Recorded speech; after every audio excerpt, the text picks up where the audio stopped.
Il faut voir que les moustiques, à l'origine, les moustiques vivaient dans des milieux sauvages. Hein. Que ce soit les Aedes, les Anopheles, ce sont des moustiques qui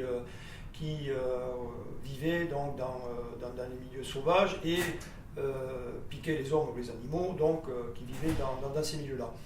Avec l'urbanisation croissante et l'implantation de villes qui comptent maintenant des millions d'habitants, que ce soit partout, hein, c'est sur tous les continents, le moustique s'est adapté au milieu urbain. Aedes aegypti, qui était un moustique des forêts tropicales africaines, s'est adapté au milieu urbain. Aedes albopictus, qui est originaire des forêts tropicales asiatiques, s'est adapté au milieu urbain. Même Anopheles gambier, qui est réputé être un moustique des régions de savane ou des milieux ruraux en Afrique, s'est adapté au milieu urbain. Et on voit que l'homme, en modifiant considérablement son environnement, avec les transports, donc indirectement, artificiellement, en rapprochant les continents entre eux, il permet aux espèces de passer d'un continent à un autre, et on voit apparaître une nouvelle problématique, en métropole par exemple, le moustique tigre, donc une espèce qui, pour la première fois, va être capable de transmettre de la dengue, du chikungunya, éventuellement du Zika. Donc des nouvelles problématiques sanitaires qui sont liées à la mondialisation, tout simplement. Donc on change complètement les milieux, et donc du coup on change les cycles de transmission vectorielle, toutes les problématiques moustiques. Donc ça s'est vu au début du XXe siècle avec le développement de liaisons maritimes à moteur, par exemple entre l'Afrique et l'Amérique du Sud. Donc il y a des espèces de moustiques qui pouvaient transmettre le paludisme qui sont arrivées au Brésil, avec un risque important de voir apparaître des épidémies de paludisme au Brésil à cette époque.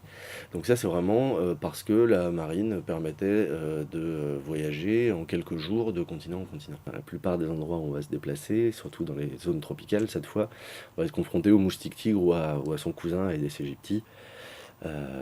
Ça c'est systématique, donc voilà, c'est pour ça qu'on va utiliser des répulsifs, des moustiquaires dans ces zones-là. Et c'est deux espèces cousines un peu, mais qui sont assez proches.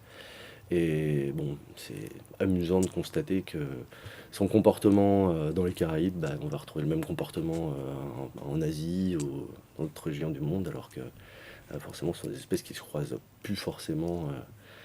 Qui n'ont pas forcément beaucoup de liens, on va dire, familiaux récents, mais vraiment les comportements sont liés à ça. Il y a des moustiques qui sont extrêmement résistants aux insecticides. Par exemple, si on prend l'équivalent de Culex pipiens, c'est Culex quequefasciatus dans les zones tropicales.